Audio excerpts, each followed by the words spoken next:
Okay, then can we move on? That's an offline matter. If somebody's unhappy, they can just write to you and me. Okay, welcome everybody. We're looking, as you know, at these disaster management relief bills, the policy bill and the administration bill as usual. We were fortunate to, well, I don't know whether people agree, but the majority feel we were fortunate to be there for the briefing originally with the NA, and then we were also there when they had their hearings.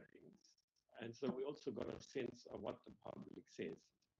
Now, remember, colleagues, we are not obliged, even though it's Section 757 bill, to agree with what the NA has decided at the bill, and nor are we obliged to necessarily accept their view of those who made public submissions. But in any event, the first item on the agenda, let's deal with that very quickly. Apologies in Kuleko or anybody else? Yes, Chair. It's only Mr. Muletane who has apologized. I got the apology. Thank you. I noted that it just came through now. Nobody else, right? Nobody else, Chair. Okay. Then I'd like to move on to looking directly at the report because it deals with the policy issues. Now, we got a briefing last week on the bill as it's now introduced. We've also given quite a comprehensive briefing on what the public said and where concessions were made and by who, whether it's the executive or parliament. And the best way now of dealing with the bill, well, it's the way that, you know, unless the majority disagree, you know, seems to be fine. We don't look at the clause by clause. We first look at the policy issues. Parliament. And you know, dealing with the bill, we were briefed on the policy issues last week as well. You know, so I think first let's look at the policy issues, and then we will go through the bill clause by clause, and then we will direct Esther to prepare us overview report for consideration and adoption tomorrow when we adopt the bills. Now, colleagues, you will know that we have got, excuse me, the bill before the House on the 17th. In Jadu, are you here? Comrade Jadu, because he's the adoption tomorrow. Yes, yeah, Chair. That is it correct? It's on the 17th. Am I right? Excuse me. The bill before the House, maybe battling. Can you confirm in Kuleko? I think it's the 17th, right? Next Thursday, the last day of the House. Yes, yeah, Chair. In Kuleko? That is it correct? It's on the 17th. Am I being heard? You are being heard, Chair, and it's my understanding that you are correct. Yeah, okay, so I think 17 colleagues, unless in Kuleko and or Comrade Njadu find otherwise. So there we are. Shall we then look at the report? So I think the first thing we should do, and you know, normally you might have worked out, I actually still regrettably, but I'm 64. When it comes to reports and so on, I find it easier to handle print. But here it is. I've got no choice now because my print is not working. Now we're going to look firstly, colleagues. So the process will be first to look at the disaster management, the policy bill, the tax relief bill, look at the policy issues. And because it's closely related to the administration bill, most of the administration clause flows from the tax bill. I think we then look at the report on the administration bill, the policy issues, and then we go to each bill and look at it clause by clause. Are people fine with that, or have we got an alternative process? Okay, I mean, there's no other way I can think of, but obviously in future, if there are people who proposals, it's better to come to me before a meeting so that I can hear you out and then not preoccupy the meeting and then present your point of view. But at least you'll have heard me, and in a sense that, you know, this is the way we've done it, but it doesn't mean we'll always do it like so. If colleagues are okay, I think we should turn to the report of the Standing Committee of Finance on the Disaster Management Tax Relief Bill, B11-2020, dated 19th August 2020. Tells us what the NA actually did. Now, because we had a briefing twice, the original bill and the bill as amended last week, I would suggest we don't need the introduction and background. So I suggest, colleagues, we skip page 1. And public participation, well, we observed what happened there and we asked questions, but we didn't take any policy positions. Section 2, which goes on to, there's no page numbers here, I just noticed. Oh yes, there are page numbers. Page 2 also, Then the overview of the tax bill. I mean, colleagues, there's nothing to say. We got it again last week. We got it earlier. So let me just point out for those of us who've forgotten. Yanga, are you here? You here? I heard you earlier. Is that right, Yanga? You here? Yanga? I'm here. I'm 5397. Thank you, Chief. Yeah, and I saw Chris as well. So, you know, you can intervene if I've got anything wrong, right? Because I'm just taking the committee report. So firstly, on 3.1, colleagues, it says the bill contained measures on, to remind you, expanding the employment tax. I'll read it because it's their report. I don't want to sort of speak to it. It's not a report that Esther and I drafted. So, you know, let me just read exactly what they did. And the report at 3.1, colleagues, says the bill contained proposed measures to expand the employment tax incentive schemes, age of ability, criteria and amount claimable. I think we're familiar with that. Also provide for special dispensation for funds established to assist with COVID-19 relief efforts, and then to increase the deduction available for donations to the Solidarity Fund. We had a long discussion on that. And provide for the skills development levy holiday, the four things. So when we look at the, I would suggest there's just an explanation for it, which has been covered. Let's then move on to what were the key issues, section on page 4, colleagues. The key issues raised during the public process. I'll take you through them without being repetitive. So the first issue there, the key issues, what were they that were raised by the public or stakeholders in the public, right? So it's firstly, there is the issue of the expansion of the ETI age eligibility criteria and amount claimable, the special dispensation for funds established to assist with COVID-19 relief funds, skill development levy holiday, and increasing the tax deductible donations in respect of the Solidarity Fund by, of course, an additional 10%. So the first issue then is covered in 4.2. It reads here, the submissions and deliberations of the committee supported the expansion of the ETI age eligibility criteria as one of the proposals to assist in minimizing job losses as a result of the COVID-19 lockdown. So obviously that's clear. Now, while there were submissions, and who will disagree, while there were submissions in favor of extending the ETI COVID-19 relief fund, relief beyond the proposed 31 July 2020 period, as obviously by the time this bill was being deliberated on by the NA, the country was heading towards the peak of COVID-19 infections and the lockdown was still in place. National Treasury and SARS highlighted the additional extension would have direct costs to government and breach the fiscal framework. So that's what was decided about the expansion of the eligibility. I think we should focus on that issue as the policy issue and also look at what the committee decided.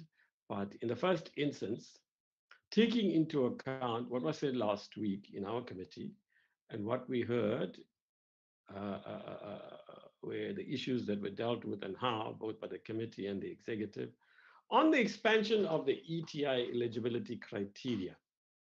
Are there any questions here? Taking into account the additional cost and so on. Members, any question here on this one? Any comments? Okay, so for now, unless members change their mind before the end of this meeting and by tomorrow's report, we take it that for now we're fine, but obviously we're not voting and we will also look at the specific clause. So the expansion is dealt with of ETI age and eligibility, right? Then the second one is dealing with, it's in 4.3, colleagues, the streamlined special tax dispensation for funds established to assist with COVID-19 relief efforts. Now here, the bill as introduced in Parliament had settled earlier comments on the scope of the legal nature of COVID-19 relief funds, right? You will recall this came up in the first briefing too, to be expanded to not only cover the trust, but also NPOs, sort of, you know, non-profit companies as they find here, in terms of the Section 1 of the Companies Act or an association of persons, right? However, in order to prevent abuse, the usual story, organizations have to apply and be approved by SARS in order to qualify for the proposed tax benefits and be deemed as PBOs, as public benefit organizations for these purposes. The committee urged for the approvals of the application of qualifying entities to be expedited. Donations were also expanded to include not only cash, but property or goods donated in kind. Now, colleagues, may I suggest here, it's a straightforward thing. Invariably, not just here, but all over the world, I presume, or I know, well, I don't know all over the world, but many other countries also, including established democracies, there are organizations that will, rightly and sometimes wrongly, seek to expand the parameters of what's allowed here, and most of the time wrongly. And so obviously there aren't funds available, colleagues. We have to be careful, as it is really sinking. So, this seems reasonable to me, but over to you, colleagues. Is there anything here anybody wants to raise? So the streamlined tax dispensation we're accepting, right? Okay. Then they received submissions for the extension of the period of relief funds for a further 2 months, as the country had not reached its peak and was still under the lockdown. This has been agreed to by the Minister of Finance, and the relief period will be extended, as we already know, in the public domain for a further 2 months, and as explained last week, from the end of July to the end of September. So the rest is the technical compliance. I don't know if we talked about ourselves that. So on this one, colleagues, is there anything controversial here? I think all parties wanted this. It makes perfect sense. But over to you, colleagues. Perfect sense. I'm Sorry? not aware of any STEM controversial, Chair. Okay, right. Okay, and Jadu seems to say. Then the skills development levy, that's 4.4. Now, this levy holiday is a tax exemption and not a deferral, colleagues. Can we just stress that? This means that qualifying entities will not be liable for repayment of the levy later for the exempted period aimed at giving the cash flow relief. Colleagues, any comments on this? Can I raise something while colleagues are thinking? Look, colleagues, I think while I understand the need for this, Younger, Chris, and whoever else is here from National Treasury, and I think it's Thomas here, France, if he's here also has a reply. But this is a huge dent on CETAs. And the question I want to ask is, has there been some, I've forgotten, if you told us, Younger, I'm sure you did, and your team, can we get some clarity on how much of money was foregone here and what implications this will have for CETAs, given the importance of CETAs? It may, colleagues, be even suggested that CETAs have become even more important given the jobs crisis we currently have flowing from COVID-19, as if we didn't have enough of a jobs crisis before that. So on this matter, else, before we invite. Nope. Okay, Treasury, do you want to respond? Sorry, does somebody wants to speak? Yeah. I was just saying, Chair, it's fine. We can go on. Jadu? Okay, in that case, can we get a response from Treasury? What are the implications of this financially? How much do you estimate has been lost? And is there some way that, I don't know how, because you have no money, we have no money, the country's got no money. I don't know how is this going to be made up for, but what are the consequences for CETAs? Not that CETAs have performed anywhere near, colleagues. I think across parties we agree, even our trade unionist friend here, particularly Mashlangu, will agree. I mean, it's not as if they've used that money as efficiently and effectively as, the law requires and as we expect as Parliament. Thank you, Chair. Younger, I'll try and answer from my side. We published an estimate for how much we think this would save businesses and taxes. We thought it would be about 70 billion in total relief measures. That is then part of the 500 billion rand package in relief. Our public finance colleagues in the Treasury had quite lengthy discussions with Department of Higher Education, on these issues. The SETAs, the way they are run, they provide for a buffer of about 3 months of expenses as part of their operations. So it was agreed with those officials that the SETAs would then run down their buffers in order to continue being able to meet their operational expenditure while this holiday is taking effect to provide some relief to the economy. There were a couple of SETAs that might not have had the sufficient amount, but they were making arrangements with our public finance colleagues in order to make bridging finance to be able to keep operating. And yeah, as you said, their mandate is important, and National Treasury, our public finance colleagues were ready to make sure that they would continue operating that way. Thanks, Chair. Any comments, responses to that? Colleagues, can I suggest that in our report, we raise these questions? What I suggest, in fairness to Treasury, is can you send us a paragraph, Chris, which Younger and so on can also look at as a collective? Can you send us a paragraph on this matter from your point of view? And Esther, are you here? Esther? Kuleko, is Esther here? Yes, Chair. I think I saw her. Okay, good. So she must actually, express our concerns. As I remember, what we're saying is, while appreciating the need to do this, the committee expresses its serious concern about the consequences of this, particularly given the role of SETAs being so important, perhaps even more important. It's a clumsy formulation, but perhaps even more important now, given the jobs, the challenges we have. And then in that, we will present, what we can do is maybe say the committee questioned National Treasury on this. This is the reply, and then I will, together with you, Esther, or you can send me a draft, and then I will tweak it, and we can get it out to members tomorrow morning, so that by the time we get to vote tomorrow at 18:00,